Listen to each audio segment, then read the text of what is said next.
할렐루야. 아멘. 주일 오후 예배도 하나님의 크신 은혜가 우리 모두에게 충만하시기를 간절히 소망합니다. 아멘. 오늘 우리 옆 사람과 이렇게 사랑하는 마음으로, 축복하는 마음으로 인사 한번 하도록 하겠습니다. 하나님을 찾는 자들이 됩시다. 네, 사랑하고 축복합니다. 아멘. 그랬습니다. 오늘 오전에도 큰 은혜를 주셨는데요, 오후 예배에도 하나님의 크신 은혜가 우리 모두에게 충만하게 소망합니다. 네, 사랑하는 성도 여러분, 우리가 생활하는데 많은 생활의 도구들이 있습니다. 어느 한 도시와 지역에 신호등이 있는데 그 신호등이 갑자기 꺼진 것을 경험하거나 보신 적이 있습니까? 네, 그런 경험이 있는데요, 신호등이 꺼지거나 없다라고 생각하면 어떤 생각이 먼저 드시나요? 네, 그냥 이제 신호 지키지 않아도 되니까 편하게 그냥 가면 되겠다. 내 생각대로 내가 가고 싶으면 가고 멈추고 싶으면 멈춘다. 이런 제약이 없으니까 너무 좋겠다라고 생각을 할 수도 있는데요, 신호등이 꺼지게 되면 어떤 현상이 일어나는지 아십니까? 네, 혼란이 시작됩니다. 무법천지가 됩니다. 가야 되는 건지 멈춰야 되는 건지, 서야 되는 건지 진행을 해야 되는지를 모르기 때문에 각자의 생각이 다 다르기 때문에요, 보행자는 더 위험에 처하기도 하고요, 도시 전체가 마비가 됩니다. 그러니까 우리가 이제 여름철에 집중호우가 오거나 이 낙뢰가 이렇게 떨어지면 신호등이 멈추는 경우가 종종 있거든요. 그래서 신호등은 어떤 역할을 할까요? 그냥 신호만 주는 게 아니라 그 지역과 또 그 나라의 교통과 질서를 안내하는 것이 바로 이 신호등이다라는 것을 알 수가 있죠. 그런데 이렇게 신호등이 꺼지게 되면 사람의 자유는 더 자유로워진 것이 아니라 더 혼란스럽고 또 파괴가 될 수 있다라는 것이죠. 이와 같이 하나님이 없는 삶, 하나님이 안 계시는 인생들은 결국 어떤 현상이 일어나냐면 어디로 가야 할지 모르는, 방향을 잃어버린 인생과도 같다라고 할 수가 있습니다. 그래서 우리의 삶의 기준과 방향은 바로 하나님이신 줄로 믿습니다. 네, 하나님이 우리 삶의 기준이 되시고 또 하나님의 말씀이 우리 인생의 질서가 되고 우리 하나님의 말씀이 우리의 생명의 근원이 되는 줄로 믿습니다. 오늘 함께 읽었던 이 시편 14편이 바로 이러한 진리를 선포하고 있습니다.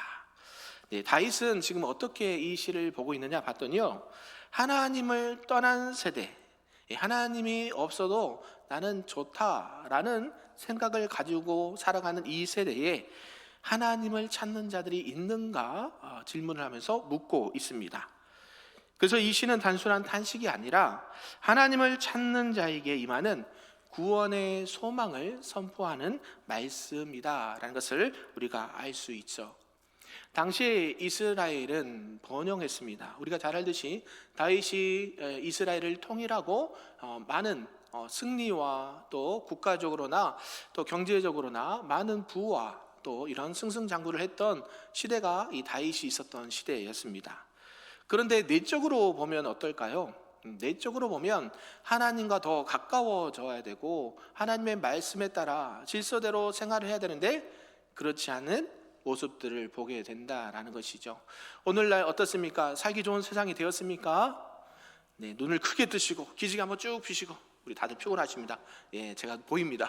저도 피곤하지만 여러분도 힘내시라고 다시 기지개 한번 펴시고, 눈 뜨시고, 자, 하나님을 떠나면 여러분 자유가 있을까요? 없을까요?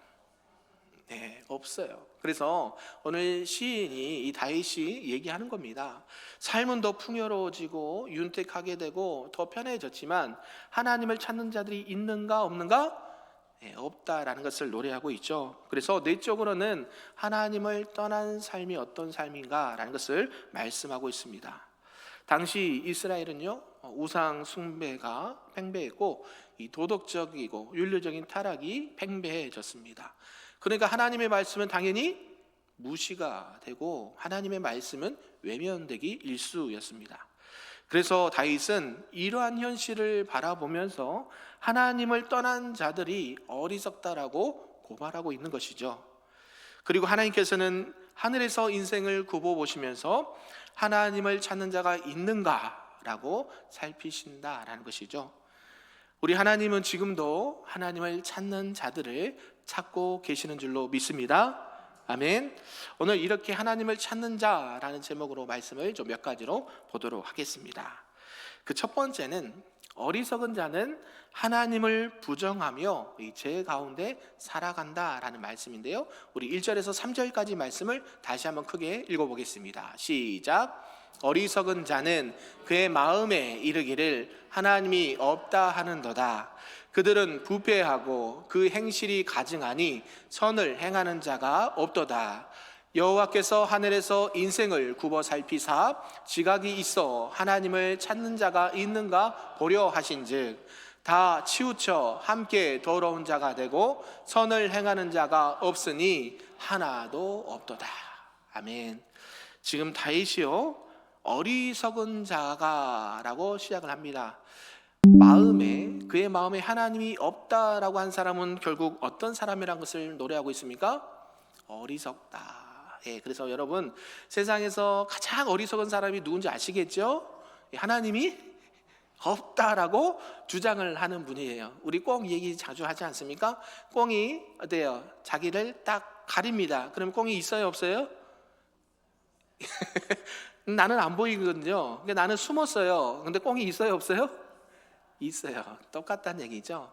하나님이 안 계십니다. 하나님이 없습니다라고 아무리 자기 눈을 가려도 하나님 계십니까, 안 계십니까? 할렐루야. 어떻게 하세요? 네, 제가 가끔씩 이렇게 신방 가거나 말씀을 하다 보면 하나님이 계신 거 보이십니까? 라고 질문을 해요. 예, 그런 가정이 있었을 거예요. 하나님이 계신 거 보이십니까? 보이세요? 잘 말씀하셔야 돼요. 하나님이 계신 거 보이십니까? 안 보여요? 자, 보인다. 안 보인다. 네. 자, 하나님이 안 보이세요? 보이세요? 하나님이 안 계시면 이 꽃이 살 수 있을까요? 없죠. 그죠? 하나님이 안 계시면 지금 이렇게 지구가 평안하게 지구가 자전하고 공존할 수 있을까요? 없어요. 우리가 하나님이 없다라고 내가 스스로 생각하는 것이지 하나님이 안 계신 게 아니다. 그래서 오늘 시인이 그 얘기를 하고 있습니다. 하나님이 없다라고 이렇게 한 사람은 어리석다라고 선언을 하면서 시작하죠. 여기서 어리석다라는 것은 단순히 어떤 지적인 무지를 말하는 게 아니라 그들의 영적으로 도덕적으로 타락한 것을 의미한다라는 것이죠. 예, 영적으로 그 눈이 가리우게 되면 하나님 보일까요, 안 보일까요? 절대 안 보입니다. 그런데 하나님 계십니까, 안 계십니까? 계신다라는 것이죠. 그러니까 그들과 대화를 해보면 참 안타까움이 많이 밀려요. 특히 이제 전도의 현장에서 그런 일들이 많이 일어나거든요. 전도하다 보면 하나님 믿고 예수 믿고 구원 받으시게요. 그러면 뭐라고 하셔요? 하나님을 믿어, 예수님 믿으면 뭘 믿어라? 내 주먹을 믿어라. 이런 분들이 계신단 말이에요. 그 주먹을 만드신 분이 누구신데요? 하나님이시잖아요. 여러분의 인생을, 여러분의 삶을 만드시고 계획하신 분이 누구십니까? 하나님이시라는 것이죠. 그래서 우리가 복음을 전하는 거예요. 지금 당신이 숨을 쉬고 건강하게 걸어다니고 공부를 하고 일을 할 수 있는 건 누구의 은혜입니까? 하나님이 도와주시지 않으면 안 된다는 것을 전하는 거예요. 이게 복음이에요, 복음. 우리가 하나님께서 함께 하신다는 것을 알려주는 것이 어렵지 않습니다. 자연 만물, 이게 일반 계시라 그래요. 성경에는 무슨 계시라 그럽니까? 네, 들은 거 말씀해 보세요. 무슨 계시라요? 성경은 특별 계시. 예, 그래서 여러분 쉽습니다. 계시는 일반 계시가 있어요. 이거는 믿는 자건 믿지 않는 자건 누구나 하나님을 알 수 있도록 보여주는 게 계시. 계신 게 보여주는 거잖아요. 그런데 특별히 이 특별 계시는 어떤 것을 말씀할까요? 모든 성경은 하나님의 감동으로 된 것으로 교훈과 책망과 바르게 함과 의로 교육하기에 유익하니 이것은 어디에 이르는 지혜가 있어요? 어디에 이르는 지혜가 있어요? 구원. 네, 그래서 이 구원의 특별한 말씀이 있는 것이 특별 계시 성경 말씀 66권이고요. 그 외에 일반의 자연 계시를 통해서 하나님이 나 여기 있다. 아멘. 산을 보고 나무를 보고 꽃을 보고 해와 달을 보면서 누가 계신다? 하나님이 계신다는 것을 보여주시는데 그걸 봐요, 못 봐요?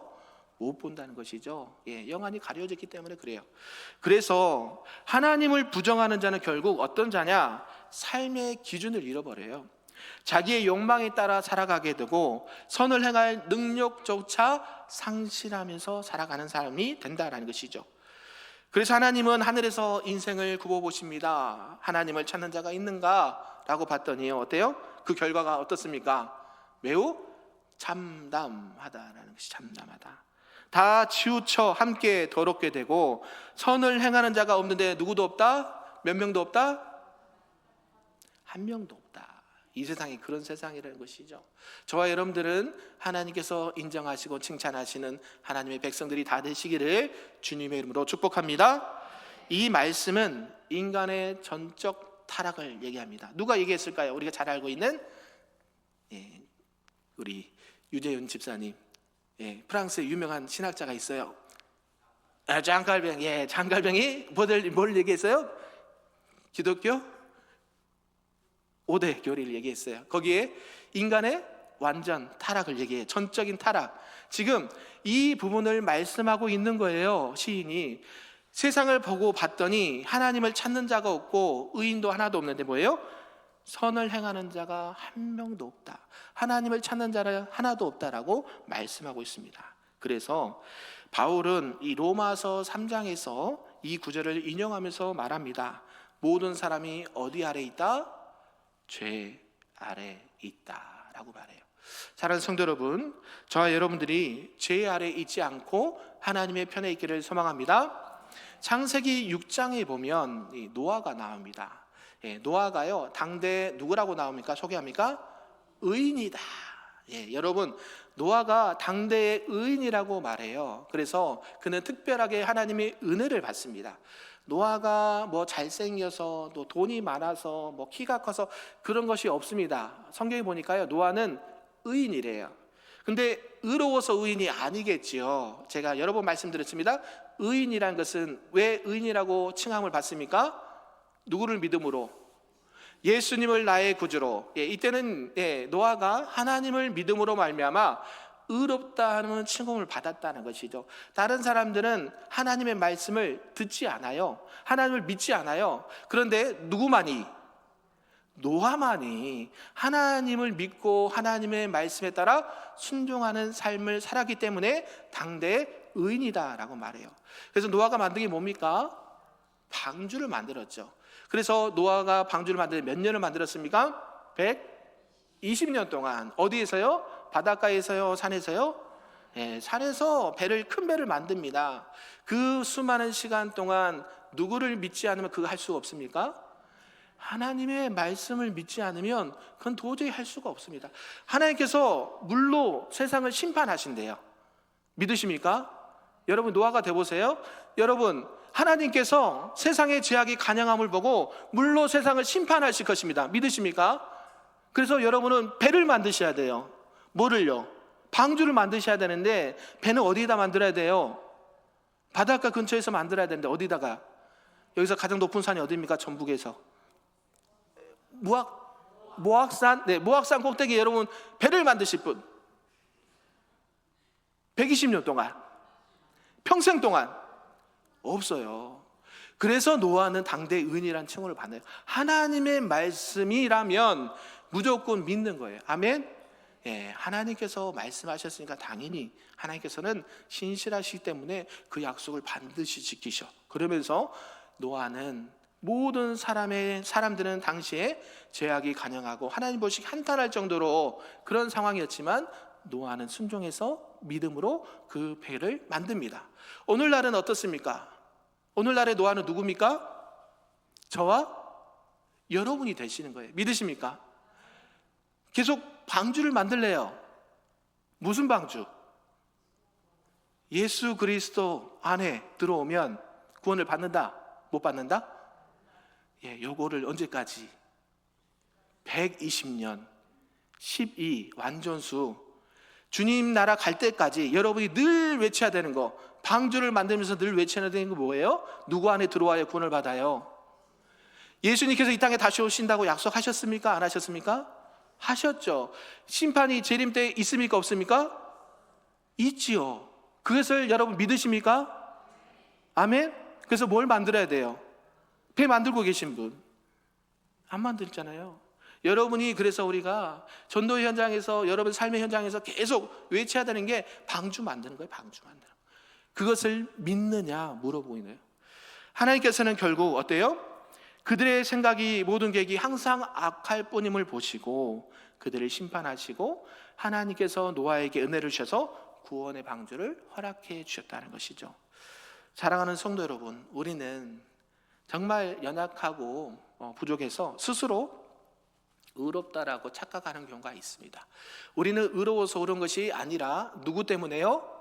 예수 그리스도를 나의 구주로, 나의 아버지로, 나의 하나님으로 믿고 그분을 모셨을 때에 그분을 통해서 우리가 의롭다 함을, 의롭다 칭함을 받는 이신칭의의 은혜가 있다는 사실이죠. 믿으십니까? 그래서 우리가 늘 누구만을 의지해야 되냐면 여호와 하나님의 말씀과 여호와 하나님만을 믿고 의지해야 된다라는 것을 오늘 시인 다윗이 말하고 있는 줄로 믿습니다. 거기 안에 어리석임이 아니라 참된 지혜가 있고 참된 생명이 있다라는 사실을 우리가 믿고 나가시기를 주님의 이름으로 축복합니다. 아멘. 두 번째는요, 하나님은 하나님을 찾는 자를 고난 중에도 보호하신다라는 말씀입니다. 우리 눈을 크게 뜨시고 큰 목소리로 4절부터 우리 6절까지 말씀 읽어보겠습니다. 시작.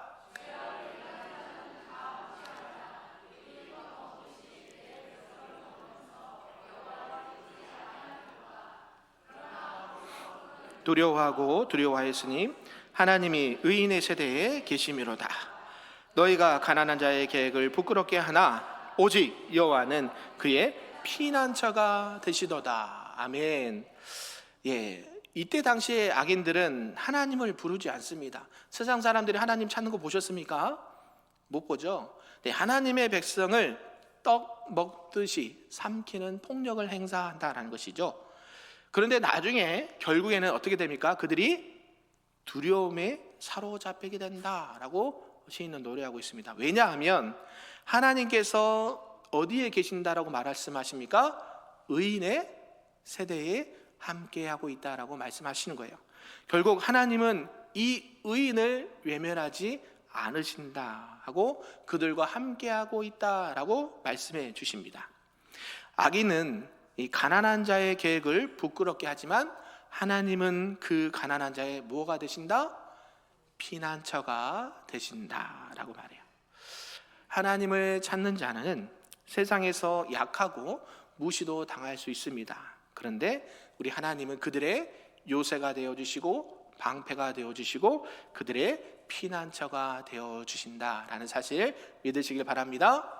구원의 방주에 들어가게 되면 누가 보호하십니까? 예, 우리 예수 그리스도께서 우리를 지켜주시고 보호해 주신 줄로 믿습니다. 성경에 보면 다니엘이 나오죠. 다니엘은 이 바벨론의 포로로 끌려갔지만 늘 하나님을 섬기고 하나님 앞에 기도하는 삶을 살았던 인물입니다. 그래서 그는 기도하기를 멈추지 않았습니다. 왕의 명령이 있었음에도 불구하고 왕의 명령보다 누구를 더 두려워했다는 것을 알 수 있습니까? 하나님을 두려워하고 하나님을 경외할 줄 아는 사람이 다니엘이었다는 것이죠. 그런데 그가 결국 어떻게 돼요? 세상적으로는 왕의 말을 듣지 않았기 때문에 어디에 던져짐을 당합니까? 사자굴에 던짐을 당해요. 여러분 사자 직접 보신 적 있으십니까? 동물원 가보셨나요? 예, 거기에 던짐을 받아요. 이렇게 훈련받고 온순한 그런 사자 말고요. 예, 저기 아프리카나 저런 오지에 가면 예, 진짜 사나운 맹수 사자가 있습니다. 여러분이 그곳에 던짐을 툭 당했다고 생각해 보시오. 그럼 어때요? 사자하고 어떻게 놀 생각을 할 수가 없지요. 예, 기가 죽어서 예, 죽을 수밖에 없는 환경이죠. 그런데 하나님께서는 어떻게 하셨습니까? 예, 사자의 입을 막으시고 누구를 보호해 주셨어요?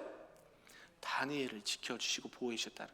오늘 하나님께서 이 말씀을 하고 있는 겁니다. 하나님을 찾는 자에게는 세상적으로는 어려움을 당할 수 있고 사자굴에 던짐을 당할 수 있지만 누가 보호해 주신다? 하나님께서 보호해 주신다라는 사실이라는 것이죠. 저와 여러분들이 하나님을 믿으면서 신앙생활하기 또 사회생활하기가 쉽지 않습니다. 그럼에도 불구하고 세상의 그 많은 권력과 힘 앞에 주눅들지 아니하고 누가 지켜주신다는 것을 믿고 하나님이 나를 지켜주신다는 그 사실을 믿고 하나님 앞에 나아가시기를 주님의 이름으로 축복합니다. 네, 마지막 세 번째는요, 하나님을 찾는 자에게 시온에서 구원을 베풀어 주신다라는 말씀인데, 우리 7절 말씀을 크게 읽어보겠습니다. 시작. 이스라엘의 구원이 시온에서 나오기를 원하도다. 여호와께서 그의 백성을 포로된 곳에서 돌이키실 때에 야곱이 즐거워하고 이스라엘이 기뻐하리로다. 아멘. 네, 이제 14편 마지막 절은요, 다윗의 간절한 소망으로 마무리를 하고 있습니다. 이스라엘의 구원이 어디서 나온다? 시온에서 나온다라고 노래를 하고 있죠. 여기서 시온이라는 것은요, 우리가 잘 알듯이 하나님의 임재와 하나님의 구원의 상징이 시온이다라는 것이죠. 그래서 하나님께서 자기 백성을 포로에서 돌이키실 때에 야곱은 즐거워하고 이스라엘은 기뻐할 것이다라고 노래를 하고 있습니다. 결국 이 구절의 말씀은요, 궁극적인 구원자 예수 그리스도 메시아를 통한 이 회복과 기쁨을 노래하고 있다라고 보는 것이죠. 우리의 참된 기쁨과 참된 회복은 어디 안에 있습니까? 예수 그리스도 안에 있습니다. 아멘. 성경을 보면 어디 안에 있으라 그래요? 계속 예수 그리스도 안에 있어야 된다라고 말합니다. 그리스도의 밖에 있으면 될까요? 안 될까요? 안 된다, 성경 말해요. 그러면서 결국 예수 그리스도 안에 참된 평안과 참된 생명과 참된 회복이 있는 줄로 믿습니다. 그래서 하나님을 찾는 자에게는 무엇이 있을까요? 구원이 있어요. 할렐루야. 저와 여러분이 구원 받으셨습니까? 아멘. 이 구원의 기쁜 소식을 혼자만 간직하실 건가요? 아니죠. 누구에게 전하실 건가요? 우리 사랑하는 가족들과 사랑하는 지인들과 또 마음에 품은 태신자들에게 이번 주에 미션이 무엇입니까? 태신자와 참하시는 것도 중요한데요. 누구와 함께? 태신자와 함께 마음에 품은 가족들과 함께 차를 마시면서 하나님 안에 들어오셔야 참된 행복이 있고 참된 평안이 있고 참된 쉼이 있고 구원이 있습니다. 아멘. 이렇게 마음껏 자랑하시고 마음껏 소개하시고 교회와 또 성도님들을 칭찬하시고 격려하시는 우리 금빛교회 모든 성도님들 되시기를 주님의 이름으로 축복합니다. 아멘.